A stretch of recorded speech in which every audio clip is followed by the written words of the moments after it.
O Natal é um dos dias mais importantes do ano.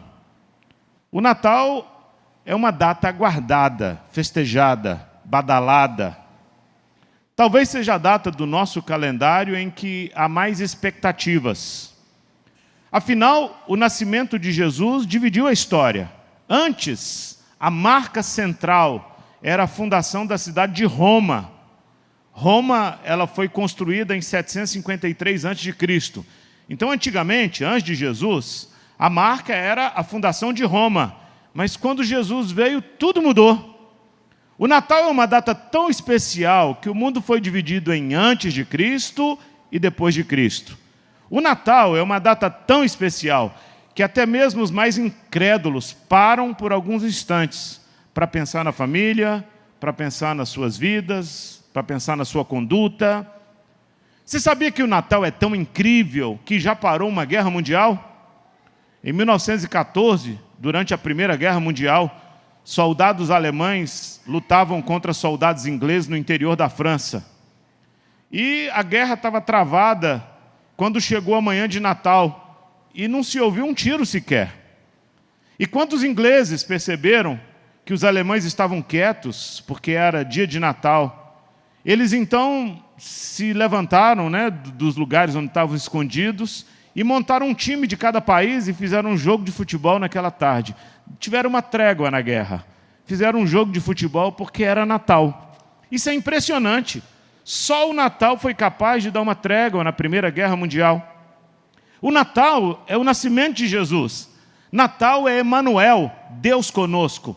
Natal significa que Deus chegou mais perto de nós. Significa que a luz veio brilhar nas trevas. Natal significa salvação. E os textos que a gente leu nos mostram claramente dois grupos de pessoas no primeiro Natal. O primeiro Natal que ocorreu há mais de 2000 anos atrás. Tem o grupo daqueles que rejeitaram a Jesus. E tem o grupo daqueles que aceitaram a Jesus.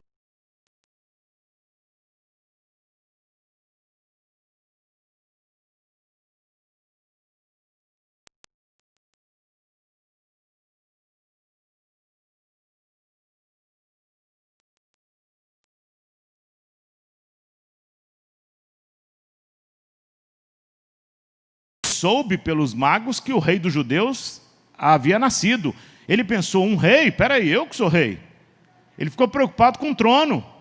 Ele não queria perder o trono. Herodes era orgulhoso demais.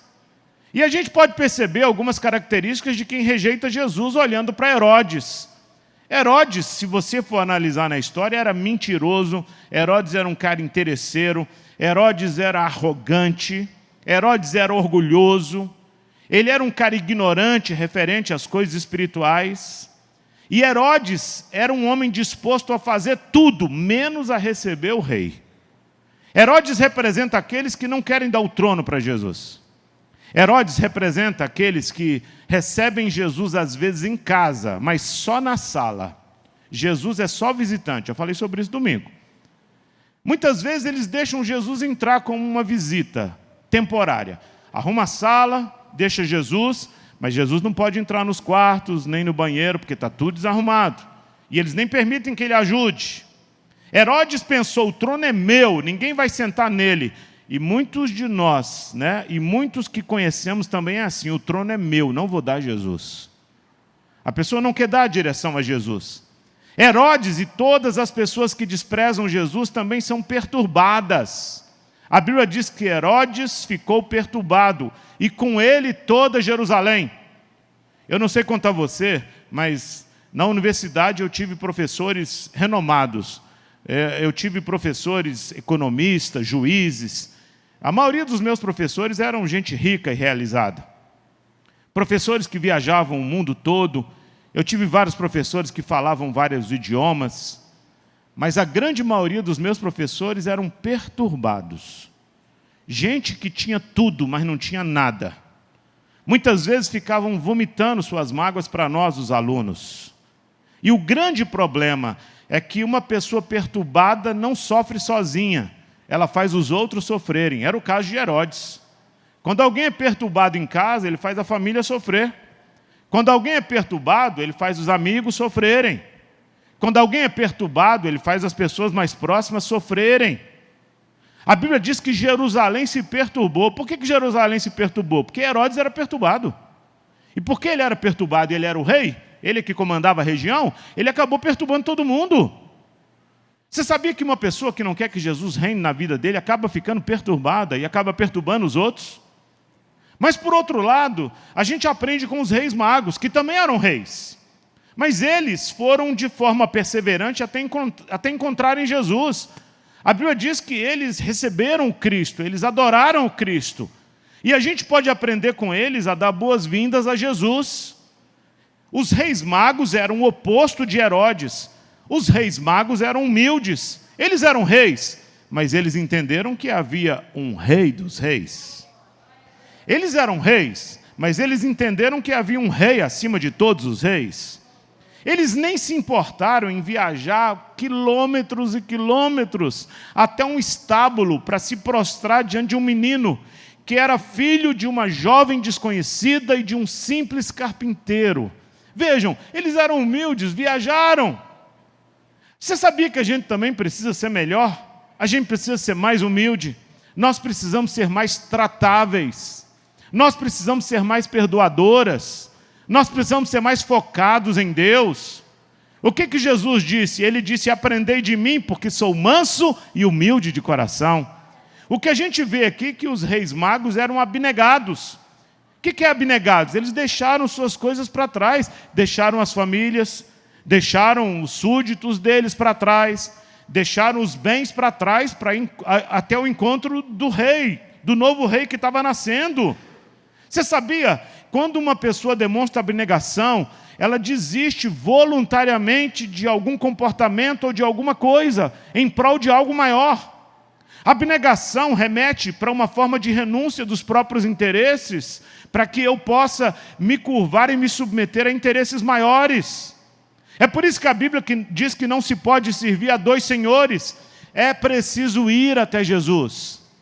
Jesus disse que podia aliviar o sofrimento das pessoas. Ele disse: vinde a mim os que estão cansados, doentes, aflitos, sobrecarregados.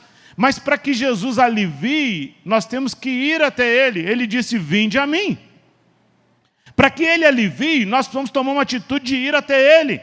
Se a gente está disposto a encontrar Jesus, a gente precisa estar disposto a ir até Ele, abandonar o que nos afasta dEle. Aqueles reis magos saíram lá do Oriente e vieram até Jesus. Eles viram a estrela e foram até Jesus. Sabe, nessa época de Natal, é uma época diferente, porque até cantores, famosos, que nunca falaram de Jesus na vida, aparecem cantando músicas de Natal na televisão. Mas isso não adianta muita coisa, porque esse povo não está disposto a abandonar a imoralidade, a maioria desse povo não está disposto a abandonar a mentira, a infidelidade, os pecados. A maioria desse povo ama o Natal, mas rejeita Jesus. E eu disse isso domingo. As pessoas amam o Natal, mas não querem Jesus no Natal. Por isso criaram uma figura de um velhinho com uma sacola de presentes para substituir a figura de Jesus. E ensinam os nossos filhos a fazerem pedidos ao Papai Noel. Eu, desde criança, eu aprendi a fazer pedido ao Papai do Céu. Ensinei meus filhos a fazerem pedidos a Papai do Céu. E nós precisamos também fazer isso, porque eles querem tirar Jesus do centro do Natal.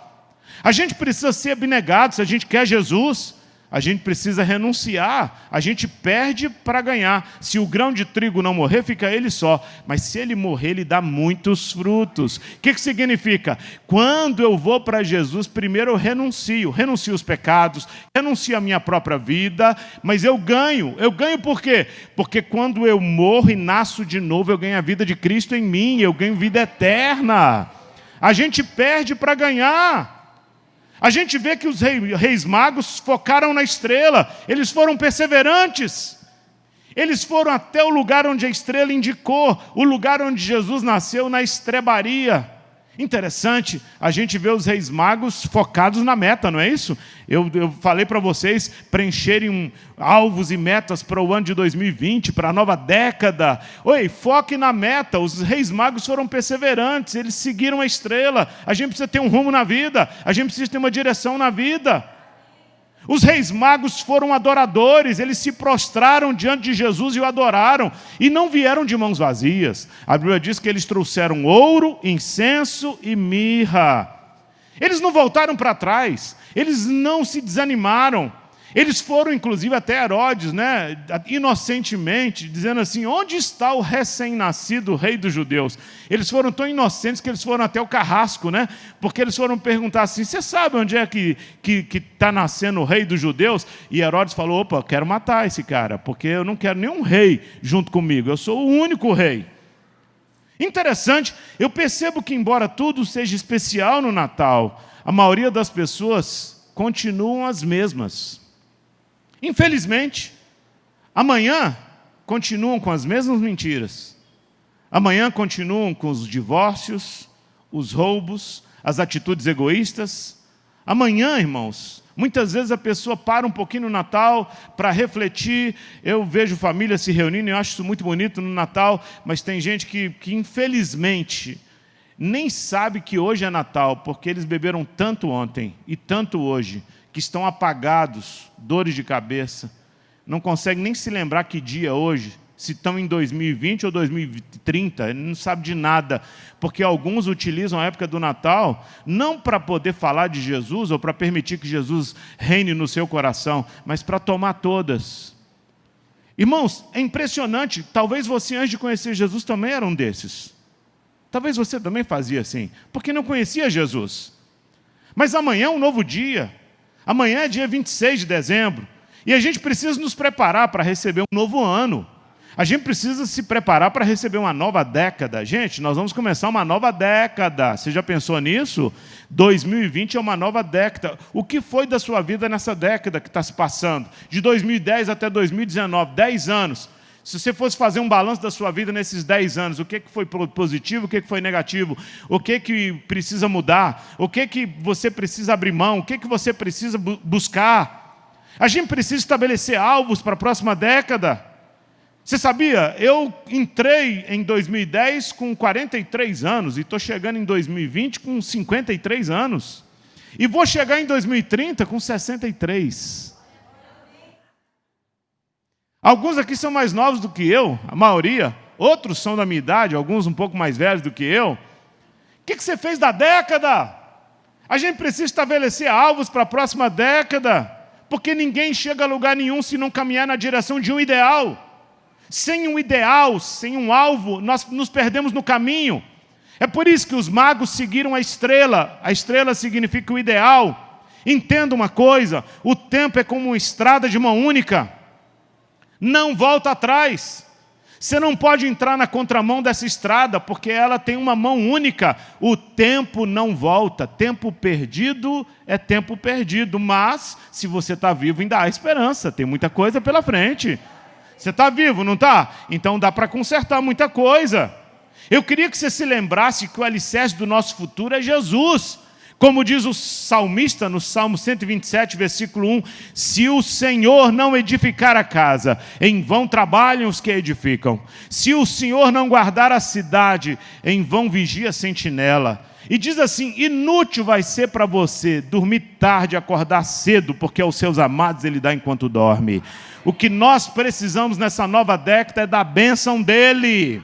O que nós precisamos é da unção dele. Ah, não, mas eu quero ficar mais inteligente, eu quero estudar mais. Estuda mesmo. Ei, mas a diferença não vai ser o seu estudo, a diferença é Jesus na sua vida. A diferença é se ele é o rei da sua vida. Paulo, na carta aos Filipenses, no capítulo 3, ele nos alerta que a gente deve avançar para as coisas que estão diante de nós, prosseguindo para o alvo, para o prêmio da soberana vocação em Cristo Jesus. Só se a gente for até Jesus, se a gente o adorar, esse Natal vai ter sentido. Só se a gente, durante o ano, a gente ir até Jesus e o adorar, que o novo ano vai ter sentido. Só se Jesus tiver o controle da nossa vida, a gente vai poder mudar o mundo. Tem gente que está querendo mudar o mundo, ninguém muda o mundo se não mudar a si mesmo. Ninguém muda o mundo se não tiver Jesus no coração. Para de querer mudar o mundo, primeiro preocupe-se em mudar você. Porque quando você muda, tudo muda. Cada um de nós precisamos tomar uma postura. Ei, a gente precisa, Natal é dia de adoração. Hoje mesmo, desde ontem, o pessoal do louvor, eu e minha esposa colocamos tantas músicas de adoração, né, bem, ao Rei Jesus. Quando eu cheguei hoje, eu falei com o Juninho, né, Juninho, vem para cá. Eu falei, Juninho, vocês vão cantar músicas que falam sobre Jesus, né? Aí ele falou, tudo, porque nossa igreja é uma igreja cristocêntrica. A gente fala sobre Jesus não é só no Natal, não, a gente fala sobre Jesus o ano inteiro. Jesus é o motivo da nossa canção. Hoje é dia de agradecimento, hoje é dia de louvor a Deus.